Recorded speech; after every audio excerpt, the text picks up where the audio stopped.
గమనించండి, మన మధ్యలో విజి ప్రసాద్ రెడ్డి గారు నూనె గురించి ఏదో మాట్లాడుతున్నాడు, చూద్దాం. రోజుల్లో చాలా మంది చేస్తున్నట్టుగా క్యాన్సర్ వచ్చినా నూనెనట, ఎయిడ్స్ వచ్చినా నూనెనట, కరోనాకి నూనెనట. నూనె ఉంటేనే నాకు స్వస్థత వస్తుందనే దౌర్భాగ్యం స్థితికి దిగజారిపోయారు మీరు. నూనె లేకుండా దేవుడు స్వస్థపరచలేట నిన్ను? ఇప్పుడు గుండె జబ్బు వచ్చింది, నూనె వేసేసుకుంటున్నారు అందరూ. హాస్పిటల్కి వెళ్తున్నారా? హార్ట్ అటాక్ వస్తే ఏం చేయాలమ్మా? స్టంట్ వేసుకోవాలా? నూనె తాగేస్తాను ప్రభు అంటే అయిపోద్దా? ఇప్పుడు ఈ మందులన్నీ ప్రకృతిలో పెట్టింది ఎవరమ్మా? శాస్త్రవేత్తలు కనిపెట్టారంటే ఎలా కనిపెట్టారు? వాళ్ళు దేవుడు పెట్టబట్టేనా వాళ్ళు కనిపెట్టారు. దేవుడు వాళ్ళకి జ్ఞానం ఇచ్చి వివేకం కదండి.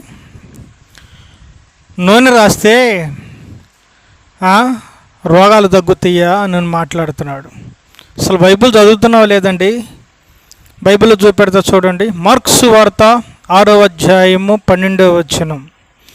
వారు బయలుదేరి అనేక దెయ్యములు వెళ్ళగొట్టుతూ రోగుల మీద నూనె రాసి ప్రార్థన చేశారు.